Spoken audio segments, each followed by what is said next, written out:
Hello. So here I am with the live that I promised that I was gonna do yesterday. And here we have 5 fat loss hacks that really work. And now here I'm not gonna be working about any diet type or any supplement or any magic pill. I'm just gonna give you 5 of the best practices that I find for myself and my clients when it comes to wanting to achieve a smaller waistline and building muscle mass while burning fat. So I'm just gonna take this from there. And so, first of all, really important to make sure that we understand the difference between weight loss and fat loss.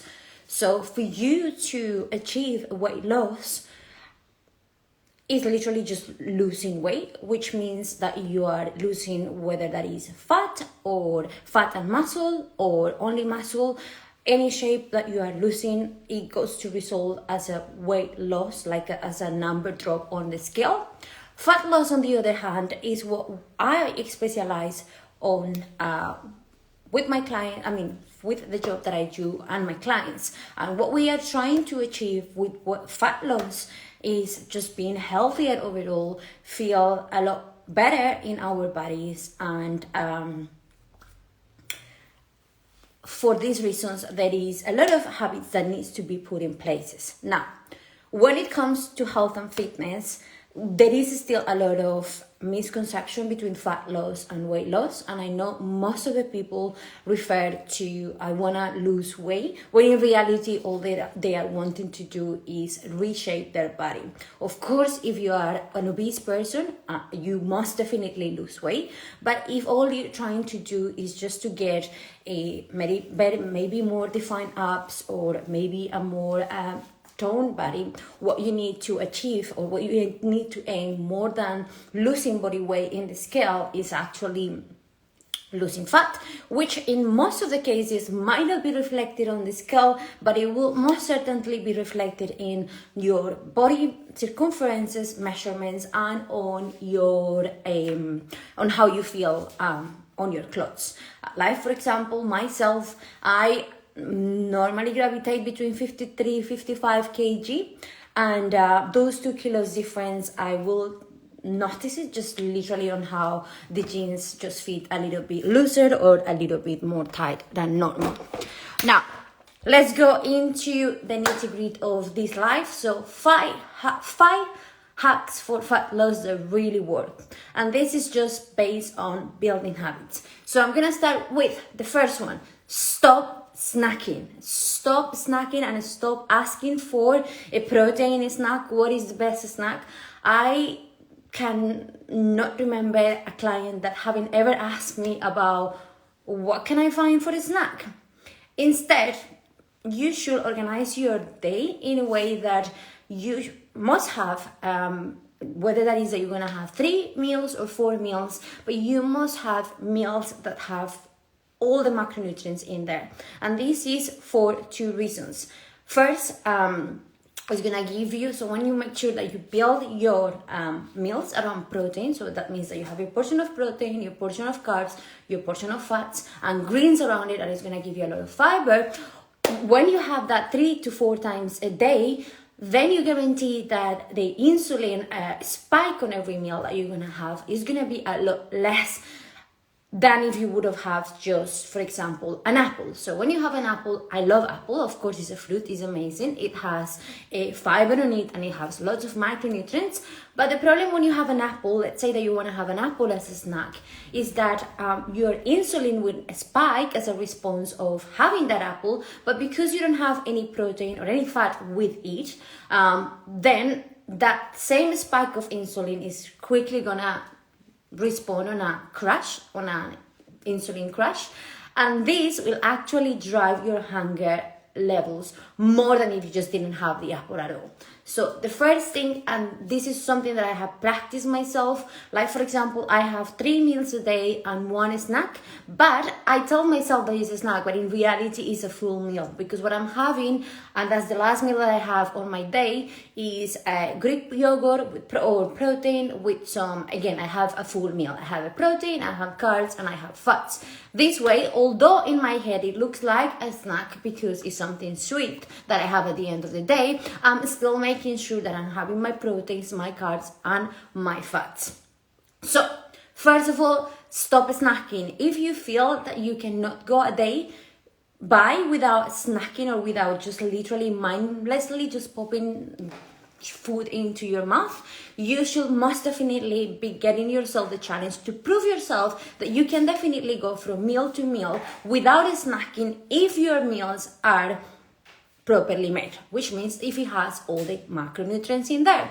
So this goes for gut health and also for reducing the insulin sensibility after every meal. All right, so stop snacking. If you have too many hours in between meals, and let's say you have lunch at 12 and you can only have dinner at 9, then it means that you need to have or feed another meal around 5 p.m. in the afternoon. Now, the portion sizes will be down to you, but that is the first tip. Stop snacking. Second one, we will be into eating more protein. I think this is not a secret.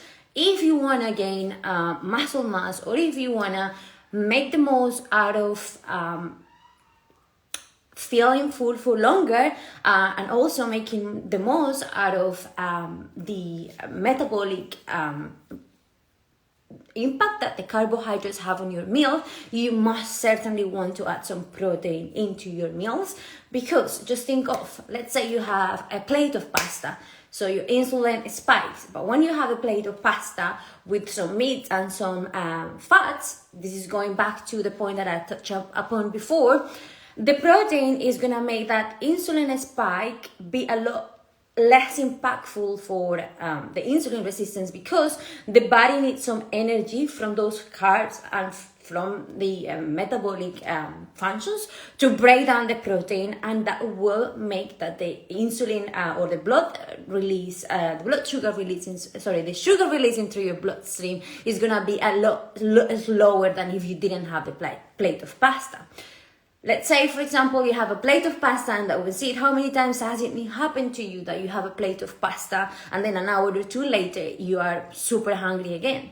There you go, voila, your insulin spike, and then after that you have the drop, and after that drop you kind of go into kind of hypoglycemia, where people feel like they're really, really hungry and they need to eat something now. All right, so we're gonna be increasing the protein. Normally, also having a lot of protein is not the way to go, because it's only as much protein that your body can actually break down into a muscle protein synthesis, which is what you want to do.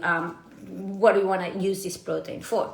So normally you should go 0.8 to maximum 1.6, and this is like for professional athletes. So 0.8 to 1.6 per pound of your body weight. So for example, I weigh 54 kgs and I'm going to do 1.5 of protein intake. That will be around between 100 and 120 grams of protein. If I have more than that, I will very likely have digestive issues, and there is no need, because that is already a very high number of protein for myself. Third one will be get yourself some steps, get out, walk, get some sunlight. Walking has been proven to help again with the reduction of cortisol. So we know that when cortisol increases in our body, there is also a relationship with insulin sensitivity. So when cortisol raises, so one of the ways to lower down cortisol is by doing low intensity activity. And one of the best low intensity activity that anyone can do, I mean, almost anyone, will be going for the walk. I have no time to walk. It's okay. You don't need to walk an hour. If you just add 20 minutes walk, maybe in your lunch break, or if you just add 20 minutes walk at the end of your day, that will help you to do things, especially if it's at the end of your day. I do 3 walks a day, 1 in the morning, 1 in the midday, and 1 at night, 3 of 20 minutes each. Now, the first one is helping me to wake up. The second one is helping me to break the day. And the last one, mainly the last one, is helping me to unwind and to just get ready for me to start my my sleeping routine. Now, walking, as I was saying, lower down cortisol, and so also helps with anxiety. So lots of people every day, more and more people is suffering with anxiety because of the situation what we live in, and most of the times anxiety really hits us just before the bedtime, and that's where people suffers from insomnia.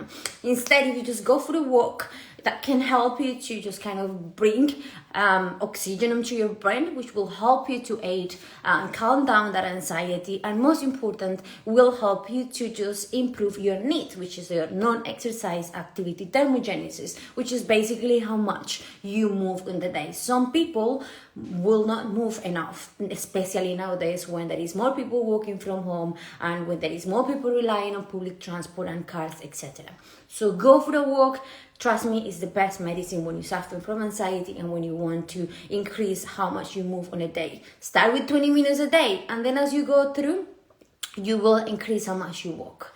But never underestimate the power of walk. Now, for one, start doing some strength training. Strength training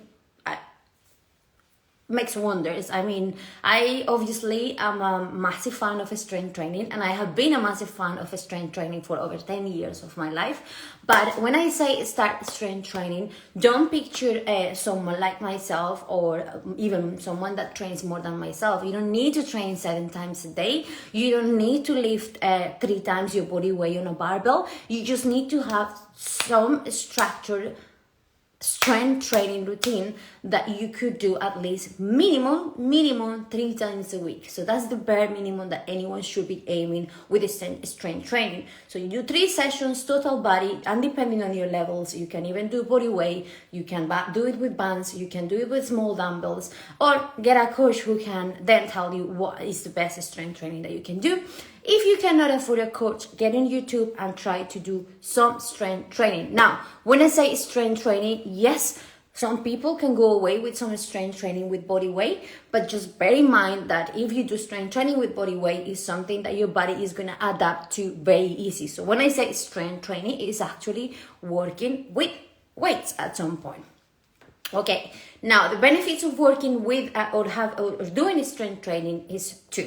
First, it's going to increase the muscle mass fat mass ratio. So basically, it's going to make faster the process of building muscle mass. And when we build muscle mass, definitely we are burning fat.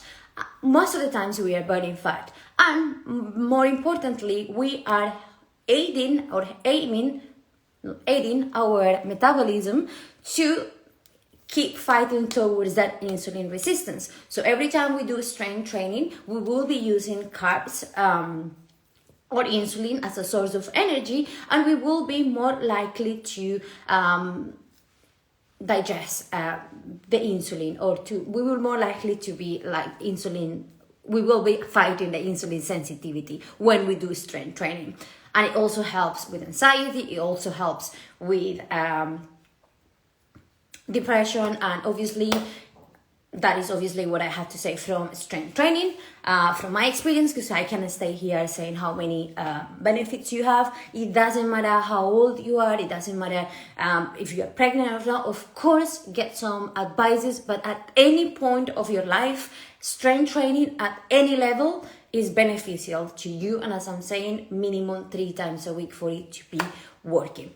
And the last one will be cut all the sugar drinks. Cut all the sugar drinks, like all these kombuchas, all these like healthy drinks that they market as something healthy. Yes, they might be healthy, but then again, something that is healthy should not be marketed as something healthy, because it's something behind there that they're trying to give to you.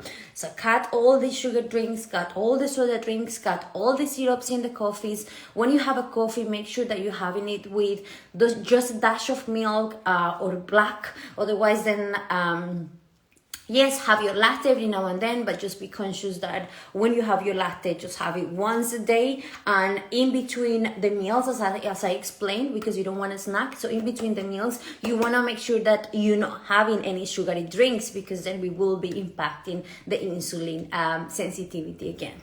So if you want to drink something, if you want to drink a juice, eat the fruits, have a smoothie with all the fiber in.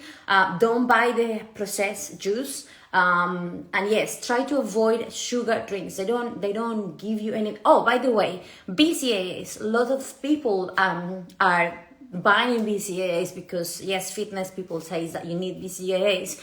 Did you know that BCAAs actually have calories? But the reason why they can target it or they can market it as calorie free is because in theory, they don't have any macronutrients, so they don't have carbs, they don't have fats, and they don't have protein. So in theory, they shouldn't have any calories. But it's sort of the same thing as the alcohol. Some alcohol is not carbs, it's not fat, it's not fat, it's not the other one. It's only alcohol, and therefore alcohol still has calories, like 7 calories per gram of alcohol, and those are what we call empty calories. Empty calories first because they're not gonna make you feel full. They have a bunch of calories that will not help you to feel full, which means that whenever you are eating a meal and you're having to drink, you're just having a bunch of calories on top of a meal. So when drinking, go for spritz or something that is not very high in calories, especially if you really focus on trying to lose body fat. So those are my 5 hacks to losing fat. And this is something that you will notice if you practice it on a consistent basis for a long period of time. In here, you will never find 5 hacks that you can lose body fat in 5 days, because that's not achievable, neither is sustainable. So I hope this was useful. Then again, so the number 5 are stop snacking, have structured meals to help aid the insulin sensitivity, and to help you feel fuller for longer, and just literally to help your guts as well digest the food. Did you know that every time you put things in your mouth, your guts or have to restart the process of digesting the food? So give your guts a break in between meals for them to be able to absorb the nutrients. Second, increase the protein, 0.8 to 1.6 depending on your activity levels of 0.8 to 1.6 grams per pound of your lean body weight. So lean body weight, it means your lean muscle mass. If you don't know how much body fat you have, you should be guiding yourself with a healthy BMI. Obviously, if you are someone that is overweight, you should be taking off the weight that you have in fat, because otherwise you will be eating a ridiculous amount of protein. Number 3, go for a walk. Walk keeps the doctor away, and it just keeps your mind in a healthy place too. Number 4, someone is requesting to join. Number 4 is start strength training 3 times a day, any time of your life. Start it now. And last one, cut any sugary drinks. I hope this was useful. Thank you very much for watching. The 5 people that is watching, see you later. Bye bye.